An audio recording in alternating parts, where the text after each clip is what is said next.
مقصد د دې صورت اځو خبري یو خبره مخکې د کافر سره بایکاټ وشو کافر ته کافر ویل شو اوس بسکه اوس بهر سره ستا خلاف شي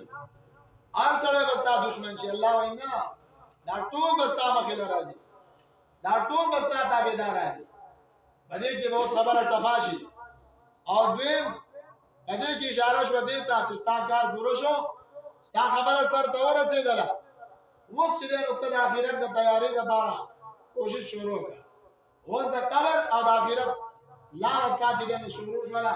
اوس آخرت ته روانې دنیا ستا ختم شو اذا جاء نصر الله کله چې راشي امداد د الله والفتح او بره فسترى ما ترى تبویني هغه چې تویني سمانه یو وخت هغه چې نبی عليه الصلاه والسلام د بیت الله نه وځي د مکې نه وځي یک تنها روان دي او د شپې وځي د ورځې نه کافرانو ورته دومره مشکلات پیدا کړیو چې په خپل کړي کې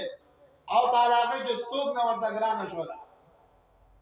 او نبی عليه الصلاه والسلام د شپې وته غار سول ورته وای الله دې موږ بوزي نبی عليه الصلاه والسلام ابو بکر صدیق دې آیو د ابو بکر صدیق غلام عامر ابن فوهره ده لاړل باغ اسمسه کې باغ غار کې الته بنا حاصل کړل او درې ورځې انتظار نه بس بیا په به سر او سامانه کې به یار مددگار دا غزين روان دي د الله په مرسته باندې مدینه ته او مکمل اتک عربا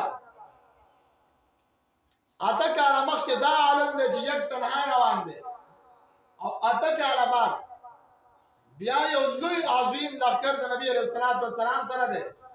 او بیا فاتح اعظم صلی الله علیه وسلم د مدینه نه روان شو او چې کله مکه ته راورسید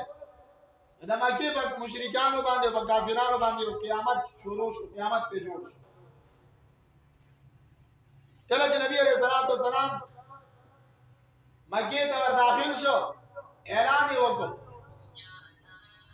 هغه څوک چې بیت الله ته ورغه هغه ته امني چا چې خپل توري ښکته کړی هغه ته امني من دخل دار ابي سفيان فهو امن څوک چې د ابو سفيان کور ته ورننه او هغه ته امني کافران ډېر زیات یریدلی نبی علیہ الصلوۃ والسلام ته یا رسول الله موږ تاسو سره ډېر ظلمونه کړی دي ډېر سخت اند سره کړی نن به زمونږ سره انجامي نن به موږ سره سم عمل کوي زمونږ سره بس تاسو روي نبی علیہ الصلوۃ والسلام د فراغ ازله مالکو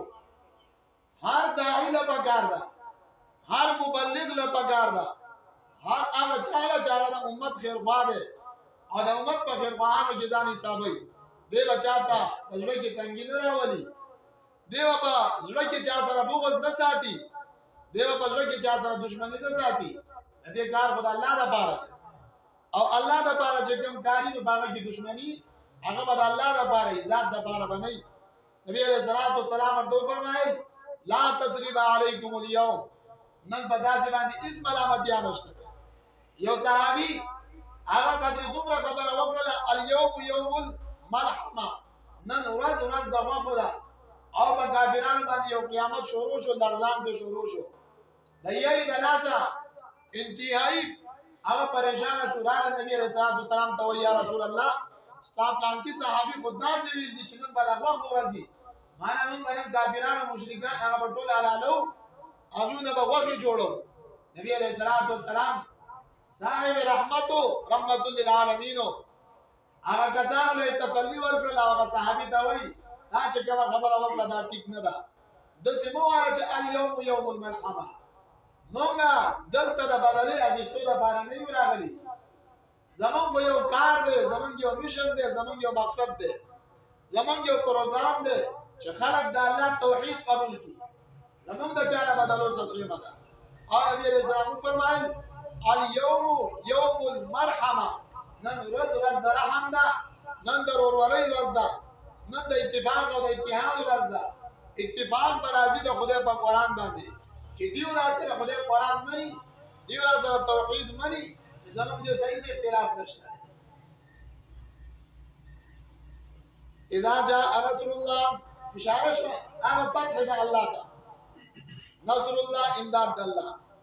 والفتح او بره نصر دا امداد ته وي او فتح دا امداد ته وي خو نصر هغه امداد ته وي چې دا بغیر د جنگ نه بغیر د جهاد نه لاس تراشي او فتح چې دا د جهاد نه وروسته میراو شي ورأيت الناس او دې به تخلق لرا يدخلون چې داخليږي ما في دين الله قدين الله کې افواجا دل خلق به الله دین ته داسې را رواني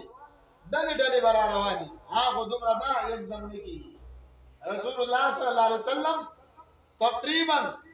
14 کاله مکه کې او 8 کاله مدینه کې نو 14 او 8 21 کاله جوړیږي 21 کاله مهنت وکړو هغه د پس نن د فتح مکه ورځ ده او خلک په ډلو په خاندانونو باندې اسلام تراله فسبح بحمد ربك نو پاکی وایا سره د ستاینې درښتانه واستغفره او بغنه واړه د خپل مرتبه د اوچتوالي لپاره استغفار همیشه د دې لپاره نه چې سړی ګناه کړي دا استغفار وي نه استغفار د بار د بلندۍ د مراتب د خپل مرتبه د اوچتوالي لپاره انه کان توابا یقینا شاندار چې دا الله ډېر زر په خلا کې دونکو تواب دی معنا کته سره روغه کې تو سره صلح کې الله سره ډېر زر پخلا کې بسم الله الرحمن الرحیم تبت یدا ابي لهب وتب ما اغنى عنه ماله وما كسب سوره اللهب مکیه چې فتح رااله